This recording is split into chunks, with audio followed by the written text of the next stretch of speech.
June 9, 1973.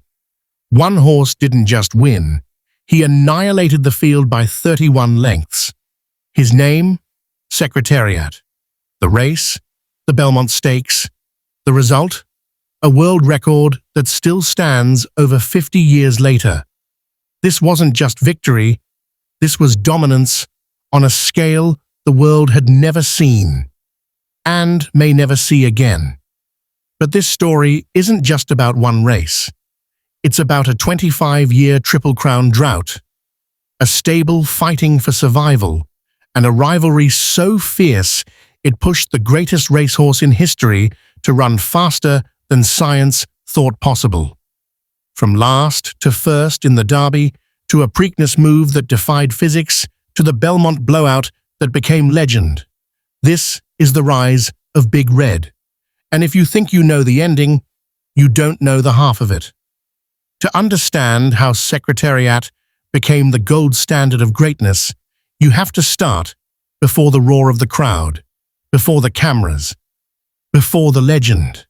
You have to go back to a sport desperate for a savior, a woman who refused to quit, and a trainer who broke every rule in the book. Because legends aren't born at the finish line, they're forged in the fight to get there. The year was 1973, and American horse racing was starving for a hero. It had been 25 long years since Citation thundered across the finish line to claim the Triple Crown in 1948. A quarter of a century without a champion who could conquer the holy trinity of the Kentucky Derby, the Preakness Stakes, and the Belmont Stakes. In that time, the sport had seen flashes of brilliance, near misses, and heartbreaks, but no one had been able to finish the job. Fans were restless. The grandstands still roared on race day, but there was a gnawing emptiness in the air, a hunger for a horse that could not just win, but dominate. The kind of champion who could make the impossible look effortless. Enter Meadow Stable, a Virginia-based operation run by a woman who refused to quit. Penny Chenery.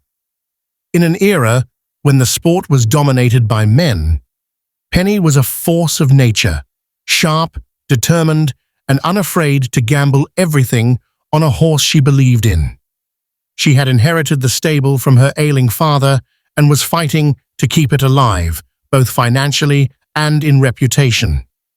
To lead her charge, she turned to a man as unconventional as she was relentless. Lucien Laurin, a French-Canadian trainer known for his colorful jackets, blunt honesty, and a knack for turning raw talent into polished greatness. Laurin wasn't the type to follow the rulebook. He trusted his instincts, and when he saw a horse with potential, he knew how to unlock it. The stage was set. A sport desperate for a savior, a stable fighting for survival, and a trainer with nothing to lose. All they needed was the right horse, one with the speed to shatter records, the stamina to outlast the fiercest rivals, and the heart to run not just for victory, but for history. No one knew it yet, but that horse had already been born. A towering chestnut colt with a white blaze down his face and a presence that made heads turn in the paddock. His name would soon be whispered with awe across the racing world. Secretariat was waiting in the wings, and when the gates finally opened, he wouldn't just end the drought, he would redefine what greatness looked like. In the quiet pastures of Meadow Farm, Virginia, on a crisp spring morning in 1970, history took its first breath. The foal was a towering chestnut colt, his coat gleaming like burnished copper under the early sun. Even before he could stand, there was something different about him, a presence, a balance, a spark in the eye that made seasoned horsemen pause. His pedigree was a masterstroke of breeding. His sire, Bold Ruler, was a lightning-fast champion, known for his blistering speed and dominance on the track. His dam, Something Royal, carried the blood of stamina and heart, a mare whose lineage whispered of endurance and grace. Together, they produced a genetic masterpiece, a perfect fusion of speed and staying power. From his earliest days, the colt moved with an elegance that belied his size. His legs were long and perfectly straight, his chest deep, his stride impossibly smooth. Stable hands noticed how quickly he learned, how calmly he accepted new experiences. He wasn't skittish or stubborn. He was curious, intelligent, and confident. Around the barn, they began calling him Big Red, a nod to his striking chestnut coat and commanding build. But this wasn't just another nickname, it was a badge of respect. Horses come and go through a stable, but Big Red had a way of making you believe you were in the presence of something rare. Trainer Lucien Laurin, still skeptical at first, found himself drawn to the colt's composure. He's got the look, Laurin would later say, that indefinable quality that separates the good from the great. Penny Chenery, fighting to keep Meadows' stable alive, saw in him not just a racehorse, but a lifeline. By the time he was a yearling, Big Red's gallop was already poetry in motion, long, fluid strides that seemed to eat up the ground without effort. Visitors to the farm would stop mid-conversation just to watch him move. There was no rush, no wasted energy, only the quiet confidence of an athlete who somehow knew his destiny.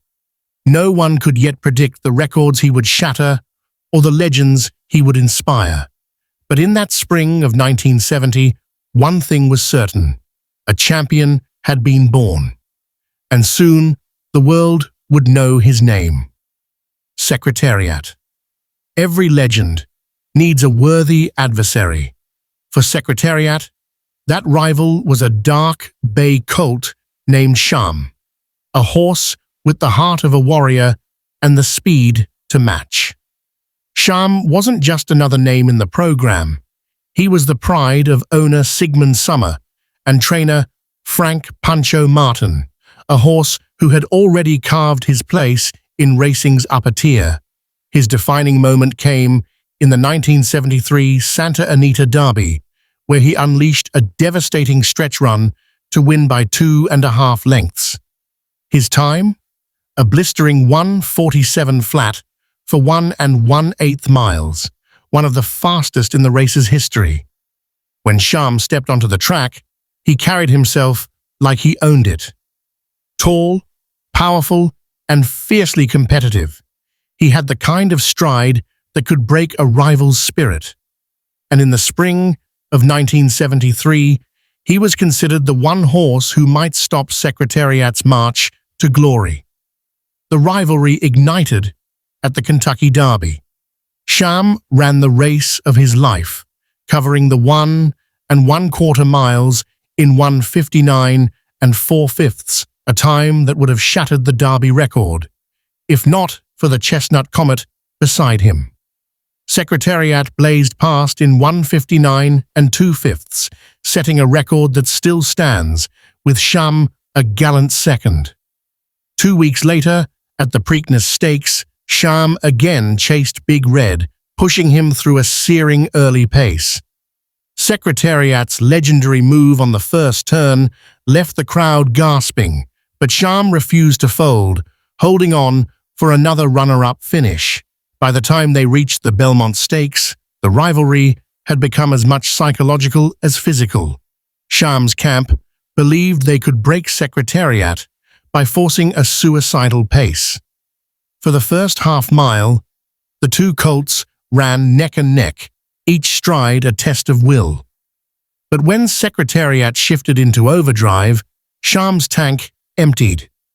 He faded to last, his Triple Crown dreams ending in the shadow of one of the greatest performances in sports history. Yet Sham's legacy endures. He is remembered not as the horse who lost, but as the one who made Secretariat run faster, dig deeper, and prove beyond doubt that he was the greatest of them all. Without Sham, the legend of Big Red might not burn quite so bright. May 5th, 1973. Churchill Downs. The air was electric, the grandstands packed, and the weight of a 25-year Triple Crown drought hung over the track like a storm cloud. When the gates flew open, Secretariat did something no one expected. He broke dead last. 8 horses surged ahead, and the crowd gasped. Was the great chestnut already beaten? But jockey Ron Turcotte wasn't panicking. He knew what he had under him. Big Red wasn't slow.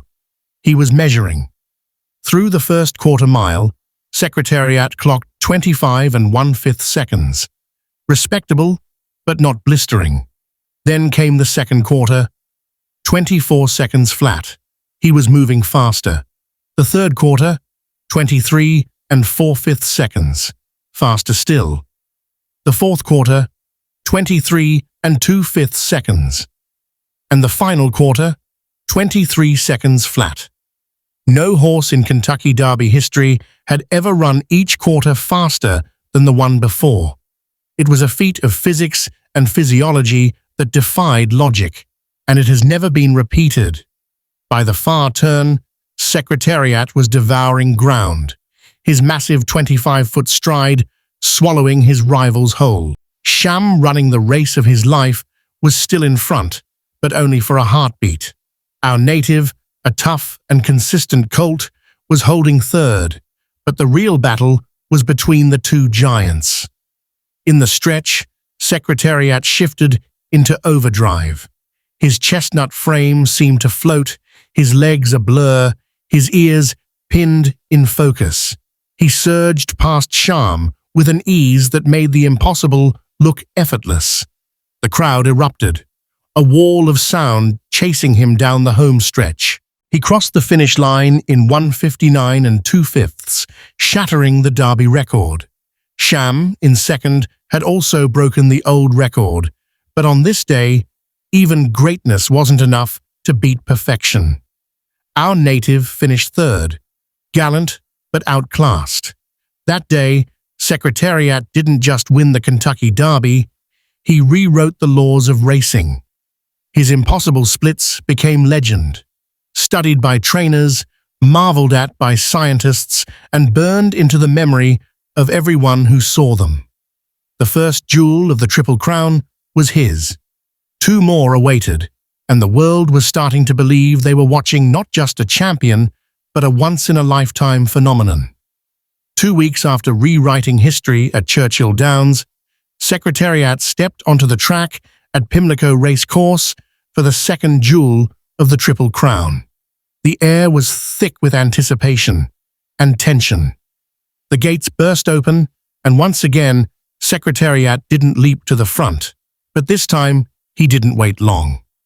As the field thundered into the first turn, Ron Turcotte gave Big Red the slightest cue.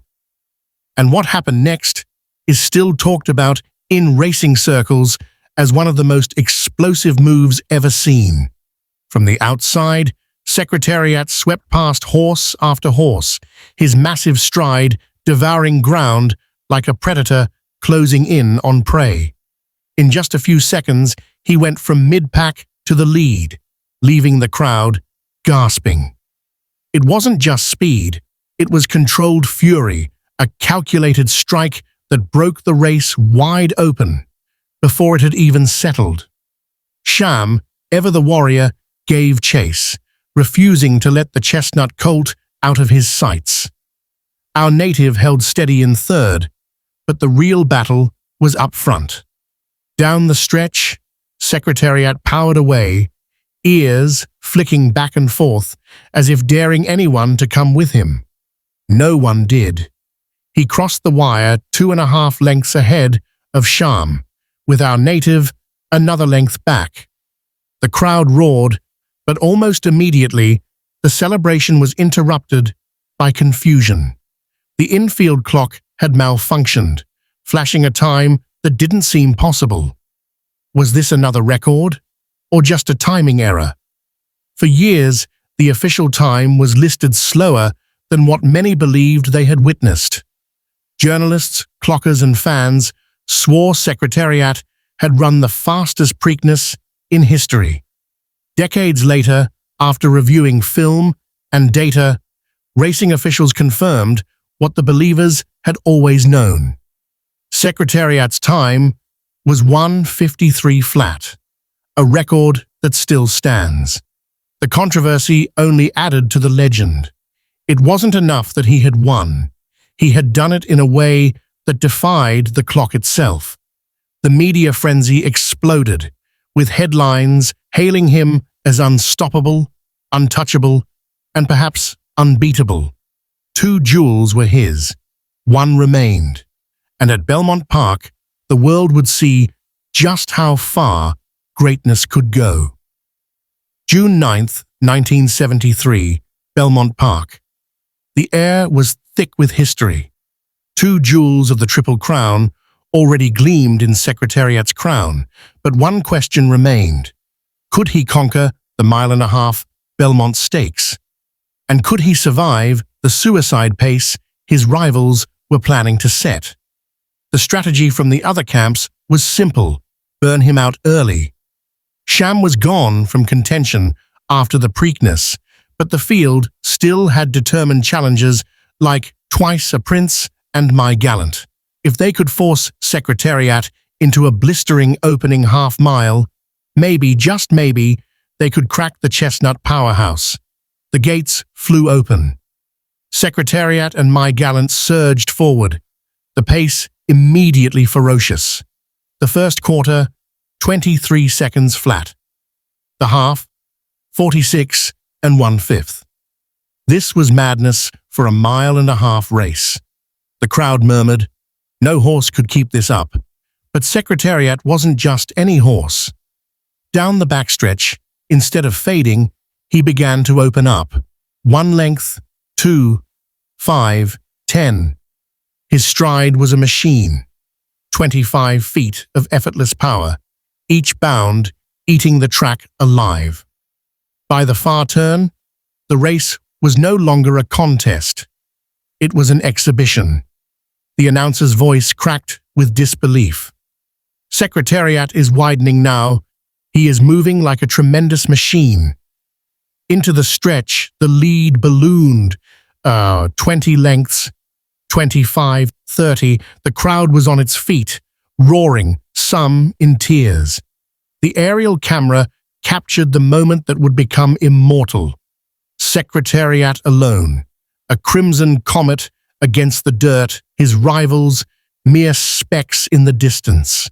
He crossed the finish line 31 lengths ahead of Twice a Prince, with My Gallant in third. The time flashed on the board. 2:24 flat, a world record for 1.5 miles on dirt that still stands over half a century later. That day, Secretariat didn't just win the Belmont Stakes, he obliterated it. He didn't just claim the Triple Crown, he redefined what dominance looked like in sport. As the crowd roared and Ron Turcotte patted his neck, Big Red stood calm, almost regal, as if he knew he had just run the greatest race ever seen. And maybe, deep down, he knew no one would ever match it. When the dust settled at Belmont Park, the scoreboard told the story, but the echoes of that day would ripple far beyond the track. For Sham, Secretariat's relentless rival, the Belmont was the end of the road. The suicide pace he set in those opening furlongs had cost him dearly. He crossed the line far behind, his body pushed past its limit. Not long after, injury forced his retirement. Though he never wore a Triple Crown, Sham's name would be forever linked to greatness, the gallant challenger who made Secretariat run faster, harder, and prove himself beyond doubt. Our native, the consistent warrior who had finished third in both the Derby and Preakness and second in the Belmont, went on to claim multiple graded stakes victories. He transitioned into a respectable stud career, passing on his toughness and durability to future generations. While he never captured the public's imagination like Big Red, within racing circles, his grit was respected. And then there was Secretariat. In the weeks after Belmont, he was crowned Horse of the Year, not just for his Triple Crown sweep, but for the way he had done it, with dominance, elegance, and records that seemed untouchable. His image graced magazine covers, his name became shorthand for excellence, and his story spilled beyond the sports pages into mainstream culture. Retired to stud at Claiborne Farm in Kentucky, Secretariat drew visitors from around the world. People didn't just want to see a racehorse, they wanted to stand in the presence of a living legend. His offspring would go on to make their own marks, but none would match the magic of the original. In time, Secretariat's fame transcended racing. He became a symbol of perfection in motion, of the rare moment when preparation, talent, and destiny align. His Belmont victory was replayed endlessly, the aerial shot of his 31-length lead becoming one of the most iconic images in sports history.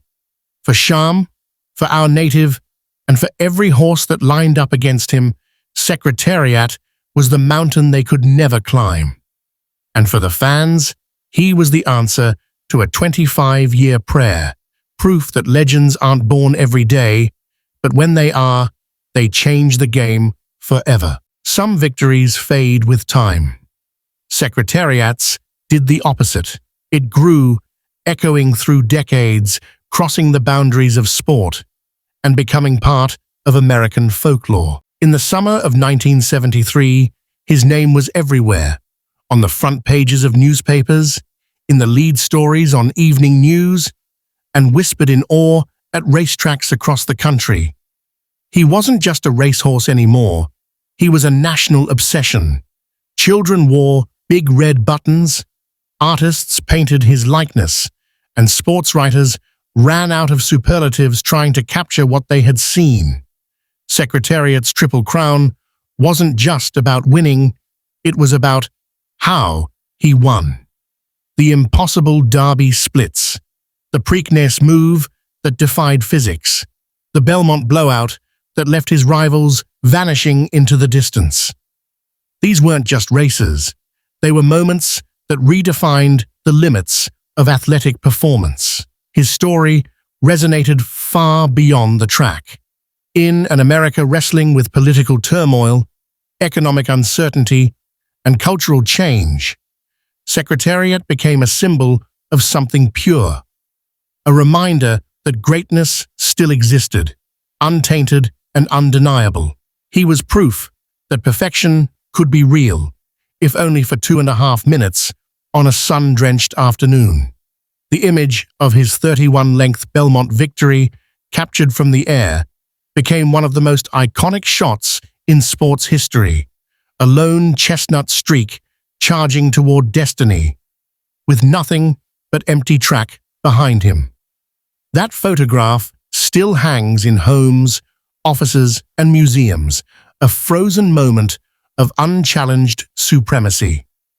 Hollywood came calling decades later, immortalizing his story in the 2010 Disney film Secretariat, introducing a new generation to the legend. His name entered everyday language. A Secretariat performance became shorthand for total dominance in any field. Even in retirement, he drew crowds to Claiborne Farm, where visitors spoke of him in hushed tones as if meeting royalty. When he passed in 1989, the autopsy revealed a heart nearly twice the size of an average thoroughbred's, a fitting metaphor for the way he had run and the way he had captured the world's heart. Secretariat didn't just end a 25-year Triple Crown drought. He gave the world a story it would never forget, a story of speed, power, beauty, and the rarest thing in sports, absolute Perfection.